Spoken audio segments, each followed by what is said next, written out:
آزمائش کے بعد جب تم اللہ کے قریب ہو جاتے ہو تب وہ تمہیں ایسی اندیکھی طاقت دے دیتا ہے کہ تم ان تمام حالات سے نہ ڈر ہو کر لڑ جاتے ہو جو تمہاری نظر میں ناممکن ہوتے ہیں۔ جانتے ہو وہ تمہیں اتنی ہمت کیوں دیتا ہے؟ کیونکہ جب تم اس پر یقین رکھتے ہو تب وہ تمہیں یقین کے معجزے دکھاتا ہے۔ جب تم اسے اپنے لیے کافی کر لیتے ہو تب وہ تمہارے لیے کافی ہو جاتا ہے۔ انسان ہر چیز کے بغیر رہ سکتا ہے، لیکن انسان اپنے دکھ اللہ کو بتائے بنا نہیں رہ سکتا، کیونکہ اللہ ہی تو سکون عطا کرتا ہے۔ دنیا میں دو طرح کے دکھ ہیں، ایک وہ جو تمہیں توڑ دیتے ہیں اور ایک وہ جو تمہاری زندگی بدل دیتے ہیں۔ خواہشات تو سبھی کے دل میں ہوتی ہیں، سب ان کی تکمیل چاہتے ہیں، لیکن دیکھنا یہ پڑتا ہے کہ ان تک رسائی کے لیے کون سا راستہ جاتا ہے۔ اسی راستے کے انتخاب میں تو انسان کا پتہ چلتا ہے، اسی انتخاب میں انسان کی بڑائی اور اس کا چھوٹا پن چھپا ہے۔ پتہ چلتا ہے کہ وہ سونے کا ہے یا پیتل کا۔ ہمیشہ کے لیے کچھ بھی نہیں ہوتا۔ اپنے آپ کو دباؤ کا شکار نہ بنائیں۔ کچھ بھی ہو، حالات کتنے بھی برے ہوں، اچھا وقت آئے گا، انشاءاللہ ضرور آئے گا۔ اشفاق احمد کہتے تھے کہ محبت کسی کے لیے اپنی جان قربان کرنا نہیں ہے، کیونکہ یہ جان تو اللہ کی امانت ہے۔ ہمارے پاس محبت تو کسی کی رضا اور خوشی کے لیے اپنی رضا اور خوشی قربان کرنے کا نام ہے۔ لوگوں کو اللہ کے بعد ایک ہی ذات پر اعتماد کی تلقین کرو، اور وہ ذات حضور پاک صلی اللہ علیہ وآلہ وسلم کی ہے۔ جو سچے ہوتے ہیں وہ تہذیب کے دائرے کا لحاظ کرنا بھی جانتے ہیں اور صبر کے گھونٹ پینا بھی۔ زندگی کی خوبصورتی رشتوں سے ہے، اور رشتے تبھی قائم رہتے ہیں جب ہم معاف کرنا اور درگزر کرنا سیکھ جاتے ہیں۔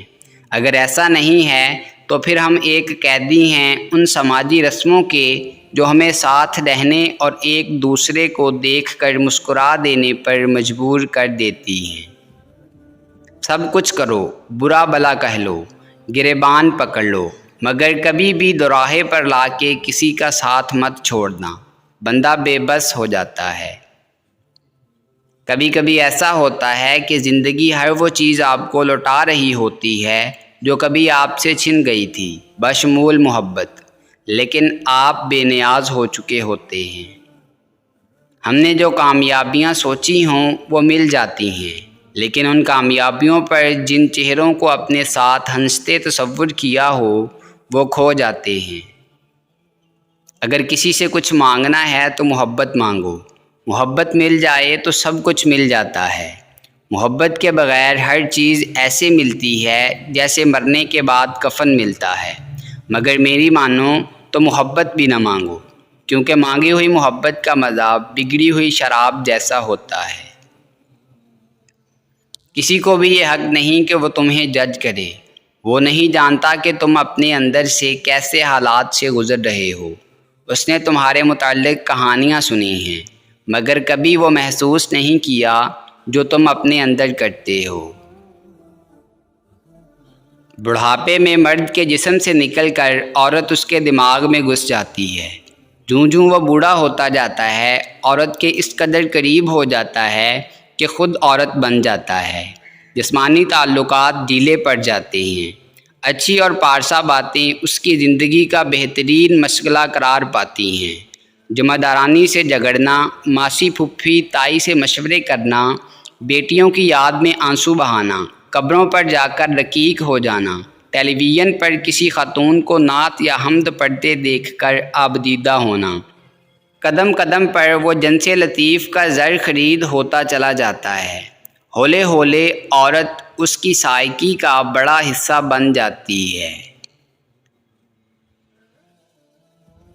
بعض اوقات آپ کسی کا برا سلوک صرف اس لیے برداشت کرتے ہیں کیونکہ آپ اس سے پیار کرتے ہیں۔ جس نے نبھانا ہوتا ہے وہ ہزار غلطیوں پر بھی معاف کر دیتا ہے، اور جس نے نہیں نبھانا ہو وہ ایک ہی غلطی کو بہانہ بنا کر آپ کو چھوڑ دیتا ہے۔ اخلاق بھی رزق کی طرح ہے، اس میں بھی کچھ لوگ امیر، کچھ غریب اور کچھ انتہا کے مفلس ہوتے ہیں۔ کسی کو اتنا پیار دو کہ گنجائش نہ چھوڑو، اگر وہ پھر بھی تمہارا نہ بن سکے تو اسے چھوڑ دو، کیونکہ وہ محبت کا طلبگار ہی نہیں بلکہ وہ ضرورت کا پجاری ہے۔ زندگی میں کبھی بھی کسی کو دھوکہ نہ دینا، کیونکہ دھوکے میں بڑی جان ہوتی ہے۔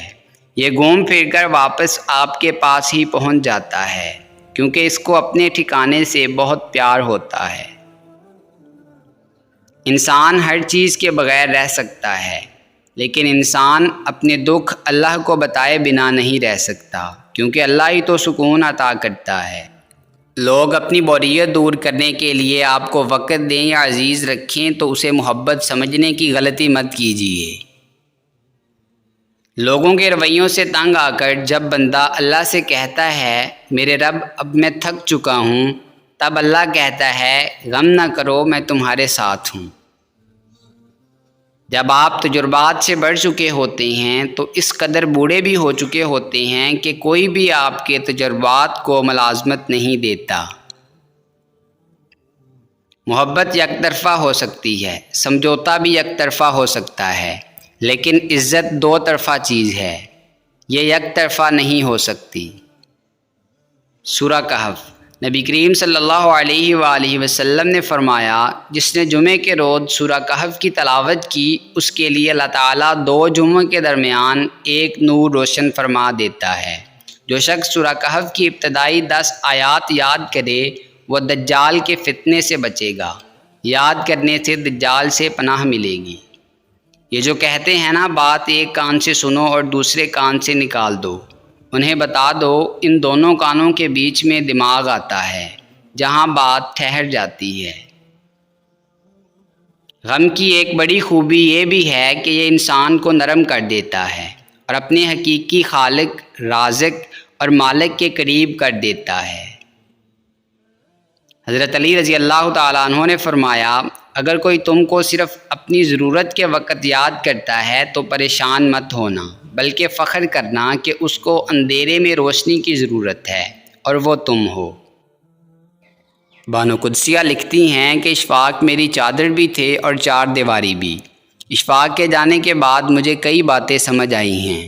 اب میرے سامنے 2.5 قدم آگے چلنے والا آدمی نہیں ہے۔ اب میں ٹھوکر کھا جاؤں، گر جاؤں یا کسی کے کندھے سے بڑھ جاؤں، وہ شخص نہیں ہے جو میرے لیے سڑک پر آگے چلتا تھا اور مجھے بچاتا جاتا تھا۔ دوستو اگر آپ کو ہماری یہ کاوش پسند آئی ہے تو ویڈیو کو لائک کریں، شیئر کریں اور کمنٹ باکس میں کمنٹ کر کے اپنی ذاتی رائے ضرور دیں، اور ہمارے چینل کو سبسکرائب کر لیں اور بیل آئیکن کو پریس کر دیں تاکہ مزید نئی آنے والی ویڈیوز آپ تک براہ راست پہنچ سکیں۔ ملتے ہیں نیکسٹ ویڈیو میں، تب تک کے لیے اپنا اور اپنے اپنوں کا خوب خیال رکھیے گا۔ اللہ نگہبان۔